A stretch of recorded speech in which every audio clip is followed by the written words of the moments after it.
As pessoas confundem muito aceitação com respeito e eu acho que uma coisa não depende da outra. Eu acho que você pode respeitar sem aceitar. E aí a aceitação vem com o tempo ou não. Oi, gente, meu nome é Eduardo Camargo, eu tenho 28 anos. Eu sou Felipe Oliveira, eu tenho 29 anos. Bom, eu sempre fui uma criança muito viada, assim. Eu sempre gostei de brinquedos de meninas, tipo boneca. Gostava muito de Turma da Mônica, queria ter o Sansão da Mônica, eu queria me sentir a Mônica. Então eu sempre gostei muito disso, assim. E eu sempre tive muito contato com música pop, que é uma música que é considerada a música dos gays, né? Então, o meu pai, ele sempre comprou discos da Madonna, da Cyndi Lauper pras minhas irmãs. E eu cresci ouvindo esse tipo de música. Então eu sempre tive muito contato com esse universo feminino. Bem, eu tive uma infância muito de bairro, assim, de morro. Então você brinca com todo mundo. Eu tive tanto amigos meninos quanto meninas. Foi uma coisa muito mista, então às vezes eu brincava de boneca, mas às vezes eu brincava na rua com os meninos. E eu sempre, assim, desde que eu me entendo por gente, eu sempre sentia que eu era diferente de alguma forma, assim. Eu não me identificava com os outros meninos da minha idade, né? Já via que tinha alguma coisa diferente ali. E eu nunca tive, assim, um referencial gay, assim, onde eu morava, nem nada. Então, pra mim, era tudo muito normal, assim. Eu não me diferenciava, assim, sou gay. Acho que esses questionamentos chegaram mais na adolescência. Na infância, assim, eu tinha noção do que era coisa de menino e coisa de menina. Eu percebia que eu gostava de, às vezes, mais coisas de meninas, assim. Mas, assim, foi tranquilo. Nunca tive um questionamento maior acima disso, até a adolescência, é claro. Um pouco antes da adolescência, na pré-adolescência, já na adolescência, eu já sentia muita atração por menino. Eu sentia pavor, eu tinha medo disso, porque eu cresci na igreja católica, né? Então, na minha religião, na religião católica, isso não é permitido, assim como na maioria das religiões. Então, pra mim era inconcebível ser gay. Por mais que eu pensasse, putz, pode ser que eu seja, pra mim era inconcebível. Então, esse pensamento, tipo, será que sou? Nem existia, porque eu já reprimi esse pensamento antes de vir, assim. Eu já, não posso ser, não sou. Preciso gostar de mulher. Aí eu me forçava a ver fotos de mulher, a tentar namorar meninas pra tentar reprimir isso dentro de mim, entendeu? Bem, a minha, eu acho que foi um pouco mais complicada. Eu também cresci numa família muito cristã, muito católica. E meus irmãos sempre na igreja e tal. Só que eu sempre fui mais, assim, rebelde pra essas coisas. Eu nunca acreditava, assim. Eu era meio contestador. E eu entendia, assim, que eu sentia atração por homens. Só que o meu maior medo era a minha família descobrir, os meus pais descobrirem. Então eu meio que me fechei pro mundo. Eu ficava mais trancado em casa, não saía do meu quarto, sem contato com minha família, com amigo. Nessa época eu fiquei muito sem amigos, assim, muito sozinho, solitário. Eu namorei algumas meninas. Eu namorei uma menina por muito tempo e eu fui feliz com isso, assim. Meu corpo se adaptou a isso, sabe? Assim, tipo. Não foi uma coisa que foi horrível pra mim, não foi péssimo. Eu só não conseguia fazer sexo. E sexualmente falando, eu não gostava de mulheres. Eu até achava algumas bonitas e tal. Mas aquela coisa forte, assim, que eu sabia que eu sentia por homens, eu nunca senti por mulher. E eu queria meio que sumir, assim, a minha vontade. Eu não queria contato, não queria que ninguém descobrisse que eu era gay. Então, as poucas amizades que eu tinha, eu fingia que era hétero. Ou eu me isolava de tudo. Eu acho que eu tinha muito medo de decepcionar a minha família. Eu tinha muito contato com a minha mãe. Então eu tinha muito medo de decepcionar, que as pessoas descobrissem e que afetassem eles de alguma forma. E eu lembro que era um sentimento horrível, assim, sabe? De você se sentir solitário, porque eu não tinha com quem falar. Eu não tinha nenhum amigo que eu podia desabafar, eu não podia desabafar com a minha família. Então eu me sentia sozinho. A primeira vez que eu falei pra alguém abertamente que eu era gay foi no colégio. Eu tinha feito amizade com uma menina na escola, no colégio, que ela era lésbica. E na época eu falava que eu era bi, porque eu tinha tanta essa coisa da repressão na minha cabeça que eu não queria assumir que eu era gay, né? Tipo, pra mim eu era bi, assim, eu gostava das duas coisas. E não era verdade. Eu passei minha adolescência toda reprimida. Eu só fui me abrir pra alguém quando eu comecei a trabalhar de telemarketing. Então, no telemarketing, eu comecei a ter contato com gays, com todo tipo de pessoa. E eu lembro que eu tinha uma amiga, super amiga, assim, que era hétero. E eu conversava muito com ela na hora da pausa, assim, de telemarketing. E um dia eu decidi, assim, vou falar pra ela. O nome dela é Gisele. Quando você conta pela primeira vez, você treme, você sua, você fica nervoso. Parece que você tá falando nossa, você tá cometendo o maior pecado do mundo, assim. É uma sensação de liberdade, ao mesmo tempo você fala, putz, é como se, assim, como se uma nova vida começasse. Tipo, a partir de agora que eu falei, que eu coloquei isso pra fora, tudo mudou. O que marcou a minha transição, assim, de hétero pra gay, vamos chamar dessa forma, foi essa fase do colégio.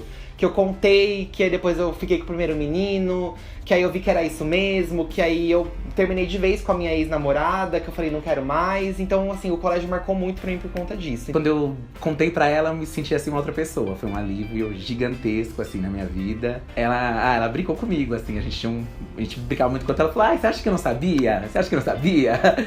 E me abraçou, assim, eu lembro que eu chorei, eu acho, assim, fiquei mega emocionado. Foi pra mim, como foi pra uma amiga, a primeira pessoa que eu contei, pra mim foi muito feliz, assim. Eu não queria que meus pais soubessem de forma alguma, eu tinha vergonha, tinha medo de apanhar, de ser expulso, enfim, eu tinha medo de um monte de coisa, assim. Por mais que meus pais fossem extremamente carinhosos, sempre rolou esse medo. E eu sempre tive muita amizade com as minhas irmãs, então eu contei pras minhas irmãs. Eu lembro que na época uma das minhas irmãs morava em Londres, a outra morava aqui. Eu contei primeiro pra essa minha irmã de Londres, e depois eu contei pra essa minha irmã que morava aqui comigo. Foi um processo pra ela também aceitar, mas ela tinha várias amigas que ajudaram ela a entender tudo. E a gente virou muito amigo, a gente já era muito amigo, a gente ficou mais amigo ainda. Então essa minha irmã, ela sempre me deu muita força. As minhas duas irmãs sempre me deram muita força. Aí teve um dia que a minha mãe, ela foi num restaurante onde eu almoçava, no meu primeiro emprego. E ela me pegou almoçando com o meu ex-namorado. Ela viu a gente almoçando, foi uma coisa muito por acaso, e ela sentiu uma coisa diferente ali, assim. E ela chegou em casa comentando com as minhas irmãs que, eu vi o Eduardo com o Igor lá nesse restaurante. Eu achei mega estranha a situação, não sei o quê. Aí a minha irmã contou. Então, assim, eu não precisei me assumir porque assumiram por mim, assim, tipo. E eu achei melhor, porque eu não ia conseguir.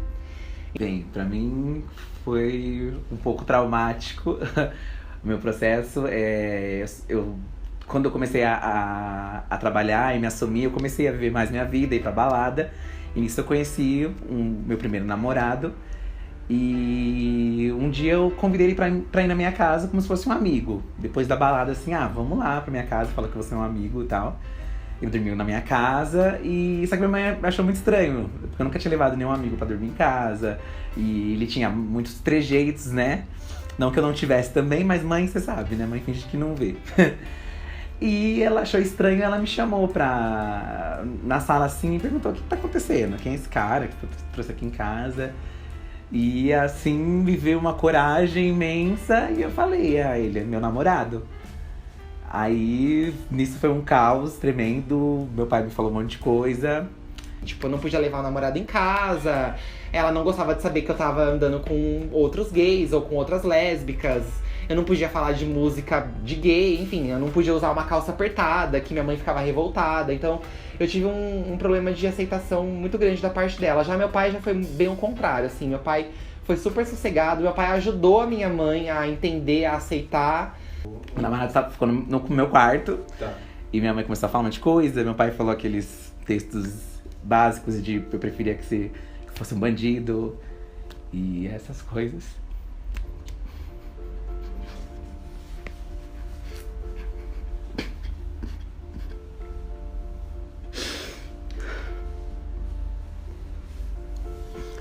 E por mais que eu esteja chorando, Quem lembrar, mas é bom. sim, foi o pior dia da minha vida, mas também foi o melhor dia da minha vida. E nisso, meu pai foi no hospital, meus irmãos chegaram em casa, meus irmãos sempre me apoiaram e me ajudaram, sim, os meus pais aceitarem e tal. E a relação mudou totalmente que a gente tinha. Desde de ter me assumido, assim, mudou muita coisa. Demorou uns anos pra gente poder se falar. Assim, meu pai nunca, depois que ele falou isso pra mim, depois ele nunca conversou direito assim comigo, perguntou mais coisas e tal, mas a minha mãe tentava um diálogo. E depois, tipo, falava, mas isso é errado. Aí a gente chorava, ela chorava, eu chorava. Ficou uma relação muito distante depois disso, desse negócio, assim. E com o tempo foi melhorando um pouco. Hoje em dia não é perfeito, mas tem mais respeito. Mas eu não posso trazer minha mãe aqui na minha casa porque o Eduardo tá aqui morando comigo. A gente não tem esse contato próximo que a gente tinha antes de eu me assumir. Assim, pra minha mãe aceitar de fato o que aconteceu, eu precisei ter um câncer. E eu também vou chorar. E eu não posso reclamar do câncer que eu tive, porque foi um câncer muito sossegado, assim. Eu vi, existiam outras situações bem piores, mas eu tive um câncer, sim, que era maligno.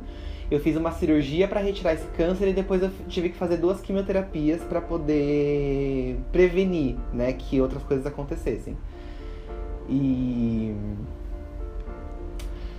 quando a minha mãe me viu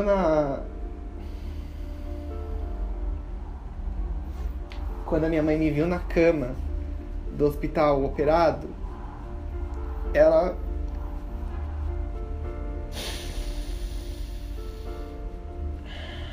comentou com a minha irmã que ela preferia que eu fosse o que fosse, desde que eu estivesse vivo. Então, eu tive eu acho que minha mãe, aí quando você comenta de nascer de novo, talvez a minha mãe, foi a hora dela nascer de novo. E aí ela passou a aceitar, assim, né? Não foi 100%, mas ela passou a compreender mais. Ela começou a deixar que o Felipe fosse em casa. Ela conheceu mais dele, porque eu já tinha uma relação com ele na época. Ela começou a entender mais. Então ela não me criticava mais pelas roupas que eu gostava de usar, pelas músicas que eu gostava de ouvir, pela pessoa que eu escolhi namorar. Então ela começou a ser mais mãe mesmo, assim, comigo, sabe? Então minha mãe nasceu de novo, eu acho, assim. E pra mim foi muito importante, porque eu tenho uma relação com a minha família desde sempre muito, muito, assim, íntima. A gente é muito íntimo, então eu não sei o que seria de mim se minha mãe não me aceitasse até hoje. Talvez eu não falaria mais com ela, porque eu já ia ter saído de casa. Mas eu posso dizer que pra mim a aceitação da minha família foi muito importante, né? E eu me considero privilegiado por ter conseguido isso. Por mais que eu tenha passado por muita situação complicada com a minha mãe, e por questão dessa doença, tudo, ainda me considero muito privilegiado, porque eu sei que tem gays que passam por situações muito piores, como é o caso do Felipe, né? E uma coisa que eu sempre tento falar pra ele também, que é uma forma de incentivo, é que poderia ainda ser pior. Ele poderia ter apanhado, ele poderia ter sido expulso de casa. É claro que cada um tem sua cruz e não tem como comparar uma coisa com a outra e diminuir, né, o sofrimento. Mas eu acho que sempre tem como piorar. Esse processo de aceitação da minha família e o meu mesmo foi muito importante pra eu ser quem eu sou hoje, né? Hoje eu tenho uma voz dentro do YouTube que, assim, o nosso canal não é um canal militante LGBT, a gente produz humor. Mas dentro desse humor a gente se assume gay, a gente se assume um casal. E a gente não tem vergonha de falar isso, entendeu? O vídeo tá lá, minha mãe assiste, minha mãe tem orgulho de ter um filho, né, youtuber, ela ama, ela mostra os vídeos pros outros, ela contou pra todas as minhas tias que eu moro com o Felipe, e hoje minha mãe ela não tem vergonha. Pra ela passou, assim, ela vem aqui em casa, ela cozinha pra gente, ela limpa a casa pra gente. Então eu posso dizer que, assim, eu não sou nada sem minha mãe. E se não fosse a aceitação da minha mãe, eu tenho certeza que muita coisa dentro de mim seria diferente. Mas graças a Deus deu tudo certo, assim. Hoje eu posso dizer que tá tudo certo. No meu caso, eu passei muito tempo amargurado. Eu acho que a minha família também passou muito tempo amargurada comigo também. E com o tempo eu aprendi eu meio que tentei compreender o que meus pais pensaram quando eu assumi. E eu acho também que eles talvez refletiram um pouco de como foi pra mim assumir. Então eu entendi todo o medo que minha mãe tinha na época de eu apanhar. Eu entendi como às vezes é pesado o julgamento alheio, que eles também... A gente sofre, mas eles também sofrem, eles sofrem pela gente. Eu entendi o fator da idade, que meus pais não são novos, então eles são do Nordeste, tem uma criação religiosa também. Então com o tempo eu tentei entender eles, pra meio que aliviar a minha dor e voltar a ter um diálogo com eles. Porque por mais que eles não me aceitem, eu sei que eles me amam. E me criaram a vida inteira e não deixaram faltar nada na minha vida. Então eu aprendi a perdoar.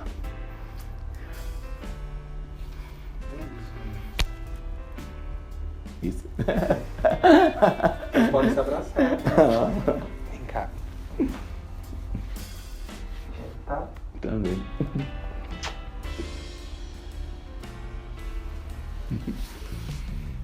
Agora, Gente, se você tá passando pela mesma situação ou já passou, quer dividir experiências, comenta aqui nesse vídeo maravilhoso, deixa a sua experiência, deixa seu pedido de conselho, conversa, comenta, porque aqui a gente que tá desse lado, a gente precisa ouvir vocês de alguma forma. A gente quer um retorno disso. E desabafar né? faz bem, né? Então- Quando a gente desabafa, a gente chora, mas depois passa, Pois né? é, amigo. E escreve aqui embaixo o que você achou de tudo isso, conta pra gente um pouquinho.